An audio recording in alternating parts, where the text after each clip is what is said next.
Ninth class की जो पूरी फिजिक्स है ना, वो पूरी की पूरी फिजिक्स किसके ऊपर है? Macro physics. किसके ऊपर? मैक्रो। और जो हमारे पास जो 10th क्लास की फिजिक्स है वो पूरी किस पे है? माइक्रो। बात समझ में आ रही? ठीक है। यानी जो पूरा फिजिक्स का पोर्शन है जब आप उसे डील करेंगे तो वो पूरी फिजिक्स दो पार्ट में उसमें डिवाइड कर रखी है। एक है हमारे पास मैक्रो, दूसरा क्या है? माइक्रो। जहां पे आप बहुत बड़े बड़े ऑब्जेक्ट के साथ आप जब डील करते हैं, जिन्हें आप इजिली ऑब्जर्वेबल, जो इजिली ऑब्जर्व कर सकते हैं, जिन्हें, बात समझ में आ रही है, उन ऑब्जेक्ट्स को जब आप इजिली ऑब्जर्व कर सकते हैं तो उसे हम बोलते हैं मैक्रो, यानी बड़े बड़े ऑब्जेक्ट्स। जैसे कोई कार मोशन कर रही हो, तो जब कार मोशन करे तो आप इजिली ऑब्जर्व कर पा रहे हो। ठीक है। जब छोटे छोटे ऑब्जेक्ट्स के साथ आप डील करते हो उसे हम बोलते हैं माइक्रो। क्या बोलते हैं? माइक्रो। जैसे एक इलेक्ट्रॉन। क्या? इलेक्ट्रॉन। बात समझ में आ रही है? ठीक है। यानी मैक्सिमम आप 9th क्लास का जो पोर्शन जब आप डील करेंगे तो मैक्सिमम पोर्शन किसके ऊपर होगा? मैक्रो के ऊपर। और 10th में मैक्सिमम पोर्शन किसके ऊपर होगा? माइक्रो। बात समझ में आ रही है? ठीक है। अभी जो हमें डील करनी है, वो जो हमें चैप्टर रीड करना है, that is work and energy. Chapter का नाम क्या है? Work and energy. ठीक है, बहुत बढ़िया। Work and energy.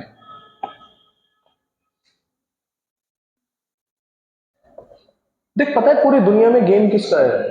पूरी दुनिया में गेम होता है एनर्जी का। किसका गेम है? एनर्जी। पूरी दुनिया में गेम किसका है? एनर्जी का। इधर आ जल्दी से, जल्दी आ। मैं तो बैठा हुआ था आराम से। इधर की तरफ खड़ा हो, उधर देख। ये बॉडी है कोई, ठीक है। देख, मेरे अंदर कुछ ना कुछ तो एनर्जी स्टोर रही होगी, ठीक है। अब मैं क्या करूंगा? मैं इस पे फोर्स लगाऊंगा। क्या करूंगा? जब मैं इस पे फोर्स लगाऊंगा तो बॉडी डिस्प्लेस होगी। बॉडी क्या होगी? डिस्प्लेस। और फिजिक्स में इसी को हम बोलते हैं वर्क। क्या बोलते हैं? वर्क। जब हम किसी भी बॉडी पे फोर्स लगाते हैं और फोर्स लगाने से बॉडी अगर डिस्प्लेस होती है, इट इज कॉल्ड वर्क। क्या बोलते हैं इसे? वर्क। ठीक है। और ये जो मैंने वर्क किया, मेरे में इतनी शक्ति कहां से आई? मेरे में इतनी शक्ति कहां से इसे फोर्स लगाने की? वो मेरे अंदर स्टोर हुई होगी। वो कहां से आई मेरे अंदर? फूड से आई। कहां से आई? फूड से। फूड कहां से बना? अर्थ से। कहां से बना? बात समझ में आ रही है? इसलिए अर्थ को क्या बोलते हैं? धरती माँ। कोई कंफ्यूजन तो नहीं? यानी सबको चलाने वाली अर्थ ही है। कोई कंफ्यूजन तो नहीं? ठीक है। यानी जो हमें एनर्जी मिली वो मिली फूड से। फूड कहां पे मिला? ट्री से। और ट्री कहां से लग रहा है? धरती पे, अर्थ पे। ठीक है। तो वो एनर्जी हमने कंज्यूम करी, वो एनर्जी हमारी बॉडी ने, हमारे ऑर्गन्स ने डाइजेस्ट करके वो एनर्जी हमारे मसल्स तक पहुंचाई, और वो मसल्स से मैं इस पे फोर्स लगा रहा हूँ। कोई कंफ्यूजन तो नहीं? यानी पूरी दुनिया में गेम किसका है? एनर्जी का। कोई कंफ्यूजन तो नहीं? ठीक है। जब मैं किसी बॉडी पे फोर्स लगाता हूं तो बॉडी क्या होती है? डिस्प्लेस होती है। क्या होती है? डिस्प्लेस। यानी बॉडी अगर यहाँ थी तो कहां चली गई? आगे। बात समझ में आ रही है? और मैं अगर इसको ऐसे पीछे खींचूंगा दोबारा तो फिर बॉडी डिस्प्लेस करेगी। This is called work. इसको क्या बोलते हैं? वर्क। भैया, ठीक है। तो देखो, फिजिक्स में वर्क का मतलब क्या होता है? जैसे मेरे पास कोई एक बॉडी है, इस बॉडी का मास m। कितना मास है? m। ये बॉडी, इसका मास m है, और मैंने यहाँ पे फोर्स लगाया। क्या लगाया बेटा? फोर्स। अच्छा, फोर्स क्या करता है? फोर्स किसी बॉडी पे क्या प्रोड्यूस करता है? एक्सेलेरेशन। क्योंकि फोर्स का फॉर्मूला क्या होता है? F is equal to M A. F is equal to M A. तो फोर्स किसी बॉडी पे एक्सेलेरेशन प्रोड्यूस करता है। बात समझ में आ रही है? जैसे मैं एक बॉडी हूं, मेरा मास m है, तो मेरे ऊपर कोई फोर्स लगाएगा तो मेरे में एक्सेलेरेशन होगा। एक्सेलेरेशन मतलब मेरी वेलोसिटी में चेंज आएगा। किसमें चेंज आएगा? वेलोसिटी। ज्यादा दिमाग चलाना नहीं है, सिर्फ इतनी बात सुननी है। एक बॉडी है, इसका मास m है, जब आप इस पे कोई फोर्स लगाएंगे तो फोर्स लगाने से क्या होगा? बॉडी डिस्प्लेस होगी। बॉडी क्या होगी? डिस्प्लेस। कोई कंफ्यूजन तो नहीं? अगर हम किसी बॉडी पे फोर्स लगाते हैं और फोर्स लगाने से बॉडी डिस्प्लेस हो रही है, it means work is done. इसका मतलब क्या है? कोई कंफ्यूजन तो नहीं? वर्क इज डन का मतलब ये नहीं होता कि हमें स्कूल में काम दिया, 2 पेज पे घर जाके लिख दिया, काम हो गया। नहीं, फिजिक्स में इसकी कोई वैल्यू नहीं है। फिजिक्स का मतलब है, फिजिक्स में वर्क का मतलब है, कोई बॉडी है, उसका मास m है, आपने फोर्स लगाया, बॉडी डिस्प्लेस हुई। डिस्प्लेस हुई तो क्या हुआ? वर्क डन हुआ। क्या हुआ? Work done. कोई कंफ्यूजन तो नहीं? बहुत बढ़िया, शानदार। यानी एक बॉडी है, इसका मास m है, इस बॉडी पे जब आपने फोर्स लगाया तो फोर्स लगाने से क्या हुआ? बॉडी डिस्प्लेस हुई। क्या हुई? डिस्प्लेस। डिस्प्लेस का मतलब हुआ पोजीशन इसकी चेंज हो गई। तो यहां से लेके यहां तक मास, इसका मतलब, इसका मैंने कहा डिस्प्लेसमेंट कितना हुआ? s। कितना डिस्प्लेसमेंट हुआ? s। क्या मास में कोई चेंज आएगा? भाई मास तो कांस्टेंट रहेगा। मास क्या रहेगा? कांस्टेंट। ठीक है। ठीक है। तो यानी वर्क कितना हुआ? W is equal to F into S. ये वर्क का फॉर्मूला होता है। वर्क का फॉर्मूला क्या होता है? Force into displacement. अरे बोलो यार, तुम मैं कर रहे हो, थोड़ा तेज बोलो ना। वर्क का फॉर्मूला क्या होता है? Force into. ठीक है। यहाँ पे फोर्स क्या होती है? एफ होती है। फोर्स कौन सी फोर्स? Applied force. जो बॉडी पे अप्लाई की जाती है वो अप्लाइड फोर्स है। यहाँ पे एस क्या है? डिस्प्लेसमेंट। किसका डिस्प्लेसमेंट है? डिस्प्लेसमेंट ऑफ ऑब्जेक्ट बोल दो, बॉडी बोल दो, ठीक है। और डब्ल्यू यहाँ पे क्या है? वर्क। डब्ल्यू यहाँ पे क्या है बेटा? वर्क। कोई कंफ्यूजन तो नहीं? ठीक है। अच्छा, वर्क की यूनिट क्या होती है? देख, फोर्स की यूनिट क्या होती है? न्यूटन। डिस्प्लेसमेंट की यूनिट क्या होती है? मीटर। क्या होती है? मीटर। तो वर्क की यूनिट हो सकती है न्यूटन मीटर। क्या? Newton metre. तो वर्क की जो यूनिट होती है भैया वो होती है न्यूटन मीटर। क्या होती है? एक यूनिट इसकी और होती है, दूसरी नोट होती है जिसकी जूल। क्या होती है? जूल। और आपको मैं एक पॉइंट बताना चाह रहा हूं कि इस पूरी दुनिया में जितनी भी एनर्जी होती है, kinetic energy, potential energy, vibration energy, rotational energy, potential energy, कोई सी एनर्जी, सबकी एनर्जी, सबकी यूनिट क्या होती है?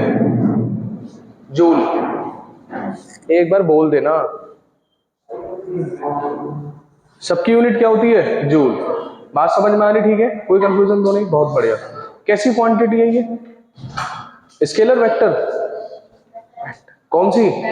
स्केलर। कौन सी है? स्केलर। कौन सी क्वांटिटी है? स्केलर। वर्क की कोई भी डायरेक्शन नहीं होती। Work is a scalar quantity. कैसी क्वांटिटी है? समझाता हूं क्यों स्केलर है, समझाता हूं। कोई बॉडी है, अपनी पोजीशन पे फिक्स है, मैंने इस पे फोर्स नहीं लगाया था, मैंने इस पे फोर्स, इसने कितना काम किया ये सोच पहले। कोई एक भारी सी बॉडी रखी हुई है, उसमें मैं हल्का फोर्स लगाऊंगा तो हल्का डिस्प्लेसमेंट होगा। जनरल बात है बिल्कुल। ज्यादा फोर्स लगाऊंगा तो ज्यादा डिस्प्लेसमेंट होगा। अरे होगा नहीं होगा? अरे हाँ ना तो बोलो।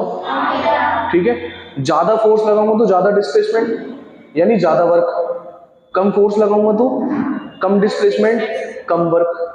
कोई कंफ्यूजन तो नहीं? तो अगर मैं लगा ही नहीं रहा तो जीरो वर्क। कितना?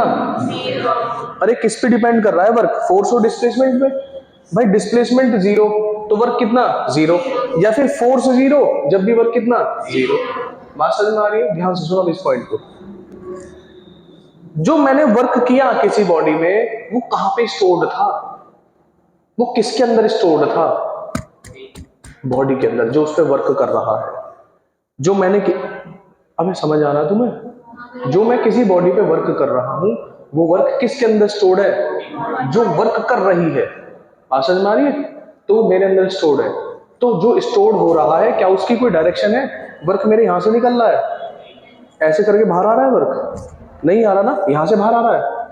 तो वो तो मेरे अंदर स्टोर्ड है। वो मेरे अंदर क्या है? किस फॉर्म में? एनर्जी की फॉर्म में। किस फॉर्म में? और एनर्जी की कोई डायरेक्शन। क्या मेरी बात समझ में आ रही है? तो वर्क एक एनर्जी है।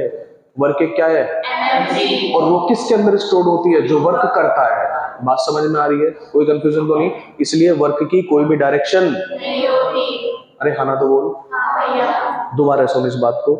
वर्क की कोई डायरेक्शन नहीं होती क्योंकि जो भी वर्क परफॉर्म होता है वो परफॉर्म करने वाले के अंदर एनर्जी की फॉर्म में स्टोर्ड होता है, इसलिए उसकी कोई डायरेक्शन नहीं होती। क्या मेरी बात क्लियर हो गई? इसलिए वर्क कैसी क्वांटिटी है? स्केलर। कैसी क्वांटिटी है? कैसी क्वांटिटी है? बहुत बढ़िया, शानदार।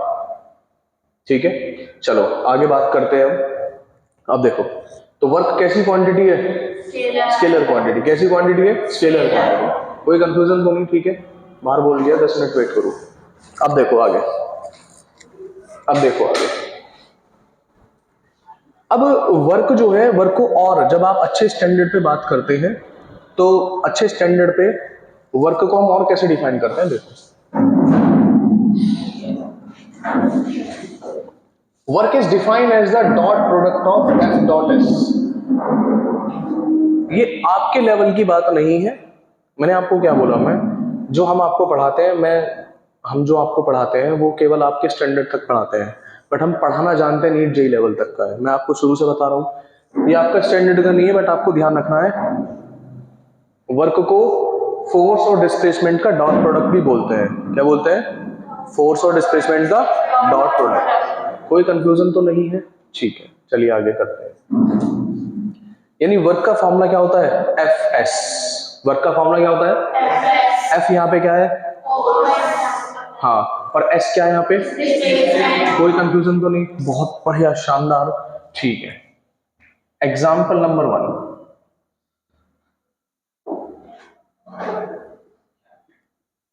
एक कुली है ये, कुली ने 10 किलोग्राम की बॉडी उठा करके इस डायरेक्शन में गया।